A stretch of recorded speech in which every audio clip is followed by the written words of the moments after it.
And thank you both for being here very much.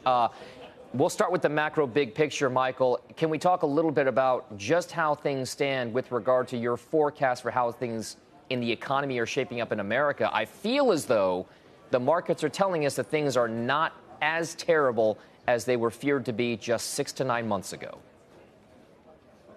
I think that's right, Tom. So inflation's down a ton. We can see that. I'd say the path forward is a bit bumpy. We probably always knew that would be the case. You can't really have inflation go from very low to 9% and back to 2 to 3 very quickly without expecting some turbulence. But the really interesting thing is just how much of the rate cutting people anticipated a month or two ago has been taken out. So it's really more of a slow progression. So yes, the underlying economy looks pretty good, but it's not hot enough yet to spook the Fed. So a good comfort zone for a lot of people. Well, it's this Goldilocks that I mentioned, Jeff, right in the open here. This idea that maybe things are not as bad, but they're not as good. This middle ground scenario. But it took one hot inflation print to set the markets down a lot, markedly, a couple of weeks ago, and to just turn around right away and have it go straight back up because of all things NVIDIA.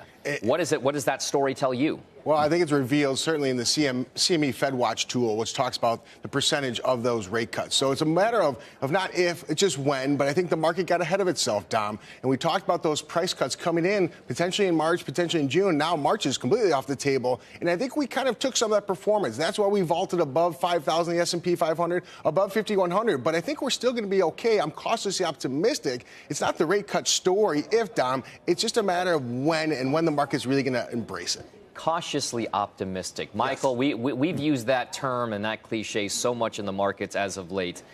There are folks out there who believe that the soft landing is not inevitable, but it's the highest likely outcome. Is there a soft landing that's going to happen? If so, when? We haven't really seen any kind of a downturn whatsoever in the economy. If it does happen, what triggers it?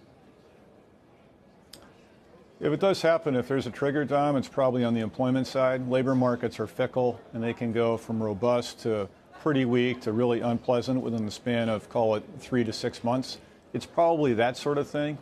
It seems a little hard to believe at this point inflation would go rocketing up. I doubt that's going to happen. But when you think about the labor market, maybe it weakens a fair bit. That's probably the most likely cause. Having said all that, I think the big question is, what's the chance of a really nasty landing? So maybe growth tips a little below zero. Does it actually go deeply negative?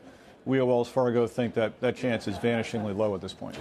Yeah, I'm going to push back real quickly because I think we're actually, Michael, I think we're in the process of this soft landing. It feels like the wheels are down. Let's not forget, we have $7.7 trillion in a balance sheet that's cushioning the tarmac for this soft landing. That's my belief. Now, okay, so with that in mind, Michael, if you look at the rate picture right now, long-term yields have crept higher. I don't say surge because, yes, it does look pretty marked from the 3 3/4 kind of we saw at this cycle-ish low.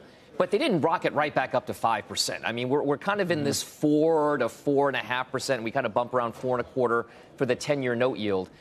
You're a rates guy. What does that say about what we think the long-term growth prospects are and the inflation prospects in this country?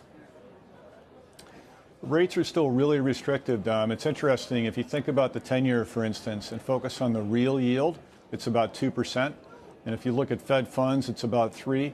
Those numbers are very high. So what that tells me is policymakers at the Fed, and this is true at other central banks as well, they want to keep policy tight a bit longer. So they're taking out sort of a prescription against the patient really going crazy and having inflation go rocketing up. But they can't keep rates restrictive too much longer or it's going to cause damage down the road. So it's a pretty tough path to walk. I think it does set the stage for the Fed to cut, perhaps a lot less than people anticipated a few months ago, at least this year. But still, you can't keep real yields that high for that long or there's going to be trouble. Maybe it's 6 months down the road, maybe it's 9. Not today, but still it's going to happen.